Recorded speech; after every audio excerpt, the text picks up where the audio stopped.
Everyone, কেমন আছো তোমরা সবাই? আশা করছি সবাই খুব ভালো আছো এবং সুস্থ আছো।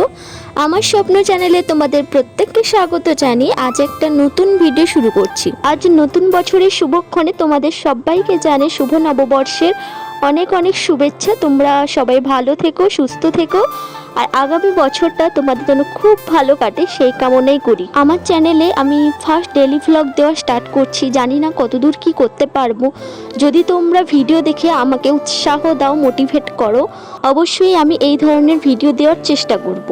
তো এখন ওই 6:30 মতন বাজে আর আমি চলে এসেছি আমার বাড়ির ছাদে, কারণ এই সময়তে সকালে রোদ্দুর তেমন থাকে না আর বেশ হালকা একটা হাওয়া দেয়, যেটা আমার খুব ভালো লাগে। আর চারদিকে সবুজে ঘেরা, তো পরিবেশটাই অন্যরকম হয়ে যায়। তাই সকালটা কিছুটা সময় ছাদে কাটাতে চেষ্টা করি। তোমরা হয়তো দেখেই বুঝতে পারছো যে চারিদিকে এত ধোঁয়া কেন। আসলে আমরা যারা গ্রামাঞ্চলে থাকি তারা এটা জানি যে বাড়ির চারদিকে নববর্ষের দিন ধোঁয়া দেওয়া হয়। চলো নিচে যাওয়া যাক, তারপরে দেখি কে কি করছে। নববর্ষের স্পেশাল ছাতু মাখা সবাই জানো, তো সেজন্যই মামনি এখানে ছাতু মাখা করছে। নারকেল কোড়া, দুধ, চিনি, মিষ্টি সব দিয়ে মামনি খুব সুন্দরভাবে ছাতুটা মাখায়, যেটা খুব টেস্টি হয় খেতে। আমাদের বাড়িতে মামনি আমি আসার পর থেকে সেরকম কোনো চাপ আমাকে দেয়নি। খাওয়া দাওয়া, রান্না বান্না সব কিছু ডিপার্টমেন্টটা মামনিই দেখে এখনও। তো মামনি বলে কি যে আমি করছি, আমার যখন আমি পারবো না তখন না হলে তুই করবি। তো এখানে দেখছো যে বাপি পুজো করছে। রোজকার বাপির এটা ডিউটি, সকালে ফুল তোলা, পুজো করা, দিয়ে খাওয়া দাওয়া করে বেরোনো, এটা বাপির ডিউটি। তারপর মামনি ছাতু মাখা করে এসে এখানে সমস্ত সবজিপাতিগুলো কেটে নিচ্ছে, কারণ নববর্ষের স্পেশাল রান্না তো হতেই হবে, তাই না? আর দেখো আমি এখানে কিন্তু কিছুই করছি না, কে কি করছে ওটাই ভিডিও বানাচ্ছি। নববর্ষ, নতুন বছর, নতুন জামা কাপড় না হলে কি চলে? তাই মামনি এই গেঞ্জিটা ওকে কিনে দিয়েছে নববর্ষের দিন, ও সেটা পরছে, কারণ ও টুকটাক একটু কাজ করার আছে, বেরোবে। যতই ছুটি থাকুক, পার্সোনাল নিজের তো কিছু কাজবাজ থাকে, যার জন্য বেরোতেই হয়।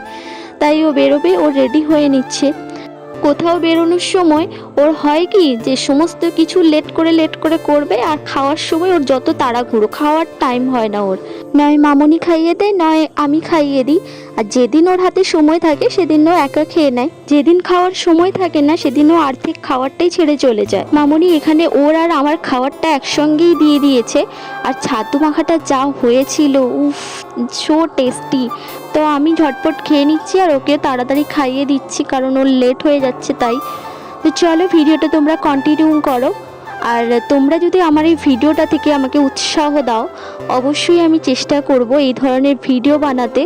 আমার ডেইলি ভ্লগে এই পর্যন্ত যদি কোনো নতুন বন্ধু ভিডিওটা দেখে থাকো, অবশ্যই ভিডিওটা সাবস্ক্রাইব করো, একটা কমেন্ট করো। তোমাদের একটা কমেন্ট আমাকে মোটিভেট করতে অনেকটাই হেল্প করে।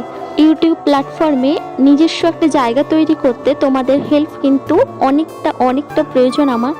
তো আমাকে সাপোর্ট করো, আমাকে ভালোবেসো, অবশ্যই আমি তার বিনিময়ে তোমাদের ভালো ভালো ভিডিও দেওয়ার চেষ্টা করব। তো ও বেরিয়ে গেল ওর কাজে, আর আমি চলে এলাম আমার কাজে। ও যতক্ষণ থাকে ততক্ষণ আমি কোনো কাজেই হাত দিতে পারি না। বিছানা গোছানো, ঘরদোর পরিষ্কার করা, কোনো কিছুই আমার করা হয়ে ওঠে না। যা করি ও বেরিয়ে যাওয়ার পর। আমি এখানে চলে এসেছি বিছানা গোছাতে। দেখবে সারাদিনের মধ্যে যদি নিজের বিছানাটা খুব পরিপাটি থাকে না, ঘরটা অনেকটা সুন্দর আর গোছানো দেখতে লাগে। তাই আমার ডেলি রুটিনে ফার্স্ট কাজ থাকে ও বেরোনোর পর আগে এসে আমার রুমটাকে খুব ভালো করে ক্লিন করা। রুমটা ভালো করে ক্লিন করার পর আমি এখানে চলে এসেছি। আজ হেয়ার অয়েলিং করব, তো সেজন্যই কয়েকটা জিনিস আমি ড্রেসিং আয়না থেকে বের করে নিচ্ছি। তোমরা যদি চাও আমি তোমাদের হেয়ার কেয়ার কিংবা স্কিন কেয়ার কিছু টিপস শেয়ার করি, সেটা অবশ্যই আমাকে তোমরা কমেন্টে বলতে পারো। আসলে আমার বিয়ের কিছু বছর আগে আমি স্কিন বলো, হেয়ার বলো, এগুলোর সমস্যায় প্রচুর ভুগেছি। সেখানে কোনো রকম ডাক্তার না দেখিয়ে আমি গুগল, ইউটিউব সমস্ত কিছু সার্চ করে নিজে থেকে কয়েকটা জিনিস এক্সপেরিমেন্ট করেছি। তাই যতটুকু যা জেনেছি সেটাই তোমাদের সঙ্গে শেয়ার করব। এখন সবাই ভাবে যে চুলের জন্য আলাদা কোনো বেস্ট হেয়ার অয়েল। আমি মনে করি কোকোনাট অয়েলের থেকে কোনো বেস্ট হেয়ার অয়েল তো হতেই পারে না। তাই আমি সবসময় চেষ্টা করি কোকোনাট অয়েলটাই ব্যবহার করতে। আর এখানে তোমাদের একটা ছোট ট্যাবলেট দেখাবো, সেই সম্পর্কে অনেকে জানো, আবার অনেকে জানো না, এটা হচ্ছে ইভিয়ন ক্যাপসুল। যে কোনো ওষুধ দোকানে তোমরা এটা অ্যাভেলেবল পেয়ে যাবে। আর সব থেকে বড় কথা হলো এই ক্যাপসুলটা অনেকটাই পকেট ফ্রেন্ডলি, কারণ 30 টাকা গোটা একটা প্যাকেটের দাম। ক্যাপসুলের ব্যবহার সম্পর্কে তোমাদের বলি, এখানে কিছু একটা দিয়ে ফুটো করে ওই তেলটাকে বের করে নিতে হবে। সেটা তুমি তোমার স্কিন যেখানে সমস্যা আছে সেখানে অ্যাপ্লাই করতে পারো। দেন হেয়ারে আমি যেভাবে অ্যাপ্লাই করলাম সেভাবেও অ্যাপ্লাই করতে পারো। আর এর গুণাগুণ যে কতটা সেটা ব্যবহার করলেই তারপর বুঝতে পারবে। আর এর যদি ডিটেলস ভিডিও তোমরা চাও, বা তোমরা যদি চাও আমি এই হেয়ার কেয়ার কিছু টিপস তোমাদেরকে শেয়ার করি, তো সেটা অবশ্যই কমেন্টে জানিও। আমি আমার নিজে যতটা জানি সেটাই তোমাদেরকে শেয়ার করব। হেয়ার অয়েলিং করে নিচে চলে আসলাম। এখানে দেখি বাপি খাওয়া দাওয়া করে নিয়েছে, এখন বেরিয়ে যাচ্ছে। বাপি হচ্ছে এক্স মিলিটারি, তো ওখান থেকে রিটায়ার করে আসার পর বাজারে কিছুটা টাইম বন্ধুদের সঙ্গে স্পেন্ড করার জন্য জাস্ট একটা গিফটের দোকান আছে আমাদের, ওখানেই জাস্ট বসে। সমস্ত সবজিপাতি এখানে প্রায় কাটা কমপ্লিট, কিছুটা বাকি আছে, সেগুলো মামনি আস্তে আস্তে জোগাড় করছে। ততক্ষণে আমি রান্নাটা এখানে বসিয়ে দিয়েছি। এই প্রথমে যা ভাজাভুজি করার থাকে ওগুলোই আমি করি। যতক্ষণ না মামনির সমস্ত জোগাড়টা হয়ে যাচ্ছে ততক্ষণ অবধি রান্নাটা আমি করি। তারপরে সমস্ত জোগাড় হয়ে গেলে বাদবাকি রান্নাটা মামনিই করে নেয়। তোমরা ভিডিওটা কন্টিনিউ দেখতে থাকো, আর আমরা এখানে তাড়াতাড়ি করে রান্নাটা শেষ করে নিই। রান্নার জোগাড়টা কমপ্লিট করে এসে এখন মামনি রান্নাটা করছে। তো আজকে নববর্ষ, তাই স্পেশাল কিছু মেনু হবে, সেজন্য অনেক আগে থেকে রান্নাটা বসিয়ে দিয়েছি। তাড়াতাড়ি না বসালে যত বেলা বাড়বে তত গরম বাড়বে, আর গ্যাসে দাঁড়িয়ে দাঁড়িয়ে রান্না করাটা সত্যি বলতে খুব কষ্ট হয় তখন আমাদের। তো বেশিরভাগ রান্নাটাই মামুনিই করে। এখানে দেখছো ডাল বসিয়ে দিয়েছি, আর এখানে চিকেনের জন্য মশলাটা কষাচ্ছি। মামনি সমস্ত মশলাপাতি সব দিয়ে দিচ্ছে। একধারে মামনি রান্না করছে, আর একদিনে আমি খুন্তিটা নেড়ে দিচ্ছি। আর তারপরে আর খুব বেশি সময় তো আমি পারলাম না, কারণ কড়া তো একদম ভর্তি হয়ে গেছে চিকেনে। সেজন্যই মামনি রান্নাবান্নাটা করছে, আর একপাশে ভাত বসানো হয়েছে। রান্নাটা শেষ করার পর স্নান করে চলে এসেছি। এই শাড়িটায় আমাকে কেমন লাগছে সেটা কিন্তু অবশ্যই কমেন্ট করো। নববর্ষতে মামনি দিয়েছে এই শাড়িটা তো আমার খুব পছন্দ হয়েছে। আজকে নববর্ষ, তাই ভাবলাম আজকে একটু নতুন শাড়িটাই পরি। এখন চুলটাকে ভালো করে শুকিয়ে নিচ্ছি। তোমরা যেটা করবে, যখনই চুল ধোবে চেষ্টা করবে খুব তাড়াতাড়ি শুকিয়ে নেওয়ার, কারণ যতক্ষণ আমাদের চুলের গোড়াটা ভিজে থাকে ততক্ষণ ওই গোড়াটা খুব আলগা থাকে, যার কারণে আমাদের হেয়ার ফলের সমস্যা হয়। তাই এই কিছু কিছু সামান্য টিপস যদি ফলো করা যায় চুলটা অনেকটাই সুন্দর থাকে আর ভালো থাকে। আচ্ছা, এই শাড়িটা পরে আমাকে কেমন লাগছে প্লিজ একটু কমেন্ট করো, কারণ আমার তো নিজেকে মনে হচ্ছে শাড়িটা পরে আমাকে সত্যিই খুব সুন্দর লাগছে। আসলে এই কথায় আছে না, আগে নিজেকে ভালোবাসো, নিজেকে ভালো বলো, তবেই না তোমার চোখে সবাই ভালো হবে। সুন্দর করে রেডি হয়ে গেছি, এখন যাব ঠাকুরকে ধূপ দেখাবো।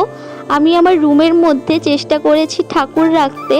আমি এখানে লক্ষ্মী গণেশের মূর্তি রেখেছি, কারণ রুমের মধ্যে ঠাকুর থাকলে একটা পজিটিভ এনার্জি পাওয়া যায়, নেগেটিভ এনার্জি দূর হয়। সকালে ঘুম থেকে ওঠার পর রাতে ঘুমোতে যাওয়ার সময় আমি ঠাকুরের দর্শন করি, আমার মনটা অনেকটাই ভালো থাকে, শান্ত থাকে।